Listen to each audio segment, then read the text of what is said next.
Hello, আসসালামু আলাইকুম। আমি ইঞ্জিনিয়ার আজাদ। আমাদের চ্যানেল ডিপার্টমেন্ট অফ লিডারশিপ থেকে সবাইকে স্বাগত জানাচ্ছি।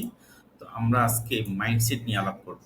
তো মাইন্ডসেট জিনিসটা হচ্ছে যে একটা ডিপ বিলিভ, যে বিশ্বাস করা যে আমি জিনিসটা পারবো অথবা আমি জিনিসটা পারবো না। তো এখানে একটা ছবি দেওয়া আছে যেখানে বলা হচ্ছে যে 2% মানুষের অনলি রাইট মাইন্ডসেট থাকে। সো যেটা দড়ির মধ্যে দেওয়া আছে সেটা হচ্ছে যে 98% অফ দ্য পপুলেশন তাদের কিন্তু রাইট একটা মাইন্ডসেট নাই। তো অনলি 2% পিপলের কিন্তু একটা রাইট মাইন্ডসেট আছে। এবং যেমন ধরুন একটা এক্সাম্পল দিচ্ছি যে প্রভার্টি ইজ এ মাইন্ডসেট, দারিদ্রতাও কিন্তু একটা মাইন্ডসেট। তা আমরা ধরে নিই যে আমরা দারিদ্র থাকবো।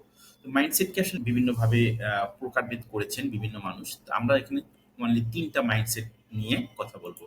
১ নম্বর হচ্ছে যে ফিক্সড মাইন্ডসেট, ২ নম্বর হচ্ছে growth mindset and lastly benefit mindset.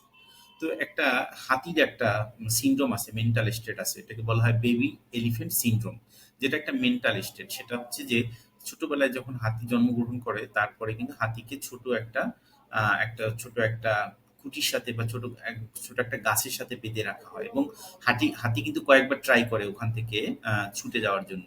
But সে যখন কয়েকটা ট্রাই করার পরে যখন ফেইল হয়, যখন পারে না, তখন কিন্তু তার একটা মেন্টাল একটা সেটআপ হয়ে যায় যে সে কিন্তু কখনোই পারবে না। হ্যাঁ, ওভার দ্য টাইম হাতি আর কিন্তু এই ধরনের আর কিন্তু চেষ্টা করে না এবং যখন বড় হয়ে যায় তখনও কিন্তু সে ওই ছোট একটা গাছের সাথে বা কোনো একটা খুঁটির সাথে যদি আপনি বড় একটা হাতিকে যদি বেঁধে রাখেন সে কিন্তু ওখান থেকে ছুটতে পারবে না। এটাকেই বলা হয় বেবি এলিফ্যান্ট সিনড্রোম। ওকে?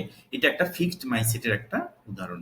তারপর হচ্ছে গ্রোথ মাইন্ডসেট। গ্রোথ মাইন্ডসেট হচ্ছে যে আপনার নিজের একটা ওন বেনিফিট এর জন্য বা আপনার একটা ওন বিলিভ থাকবে যে আপনি যেকোনো একটা কাজ করতে পারবেন। যেকোনো একটা প্রবলেমকে সলভ করতে পারবেন। যেকোনো একটা সিচুয়েশনকে হ্যান্ডেল করতে পারবেন। তাহলে গ্রোথ মাইন্ডসেট যদি হয় সেক্ষেত্রে আপনার পার্সোনাল ডেভেলপমেন্ট হবে। আপনি একজন রেজিলিয়েন্স লিডার হতে পারবেন বা আপনি একটা রেজিলিয়েন্স মিন্স হচ্ছে যে সেট ব্যাক করতে পারা, মানে দ্যাট মিন্স হচ্ছে যে কোনো একটা সিচুয়েশন থেকে আবার ব্যাক করতে পারার একটা মানসিকতা আপনি তৈরি করতে পারবেন। তারপরে যেটা আমি লাস্টলি যেটা আলাপ করবো সেটা হচ্ছে বেনিফিট মাইন্ডসেট। বেনিফিট মাইন্ডসেটটা হচ্ছে গ্রোথ মাইন্ডসেট থেকে একটু বেশি। যেমন ধরুন আপনি নিজের জন্য চেষ্টা করলেন বা নিজে একটা কাজ করতে বললেন, সেটা হচ্ছে গ্রোথ মাইন্ডসেট। এবং বেনিফিট মাইন্ডসেটটা হচ্ছে অন্য মানুষের বেনিফিটের জন্য যে কাজগুলি করা হয়। যেমন ধরুন আপনি রাস্তা থেকে হেঁটে যাচ্ছেন, একটা একটা একটা কলার একটা খোসা বা ব্যানানা বাক্কেলে পড়ে আছে, সেটা আপনি রিমুভ করলেন। এটা কিন্তু অন্য মানুষের জন্য করেছেন, এটা কিন্তু আপনি না করলেও পারতেন। বা একটা মানুষ হয়তো রাস্তায় একটা বিপদে পড়ে গেছে, তখন তাকে একটু হেল্প করলেন। এটাও কিন্তু একটা বেনিফিট মাইন্ডসেট।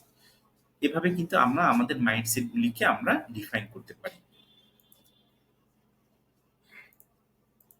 সো দর্শক, এই ছিল আমাদের আজকের ডিসকাশন। আমরা পরবর্তী ভিডিওতে যেটা আলাপ করবো সেটা হচ্ছে mind management and time management.